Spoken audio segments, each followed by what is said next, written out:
আসসালামু আলাইকুম, সবাই কেমন আছো? আজকে কোন একটা কোম্পানিতে কাজ করার দোকান, ঠিক আছে? এগুলোর নাম বলে হলো হ্যাপলেস, অর্থাৎ খাটের পাশে, বুঝছেন? জাস্ট আপনাদের সাথে একটু শেয়ার করতেছি যে আসলে কীভাবে আমরা কাজ করি। এগুলো মূলত আর কি ফার্নিচারের কাজ, মানে খাটের দুটো পাশে তৈরি হয়, ঠিক আছে? শেয়ার করলাম যে আসলে আমি মূলত চেকিংয়ের কাজ করি, ঠিক আছে? মালগুলা যেগুলো আছে না, এগুলো দেখে দেখে আর কি এভাবে চেক করি।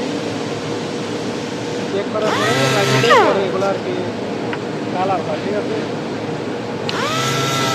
তো অনেকেই অনেক রকম প্রশ্ন করে যে ভাই ফার্নিচারে কীভাবে কাজ করে, এইভাবে আর কি ফার্নিচারের কাজগুলো হয়। আর অনেকেই বাংলাদেশ থেকে জানতে চাইছেন ফার্নিচারের কাজ, তাই ঘরে সব করতেছে, ভালো মন্দ দেখে তারপরে আসবেন, ঠিক আছে? এগুলো মূলত পক্ষে আর কি চেকিং।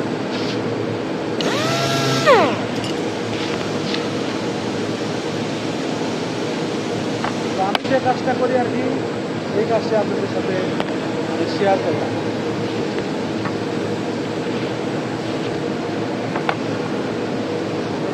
অন্য কাজ করলে অন্য কাজ আপনাদের সাথে শেয়ার করবো, ঠিক আছে? ভালো থাকবেন আর শেয়ার করে দেবেন ভিডিওটা।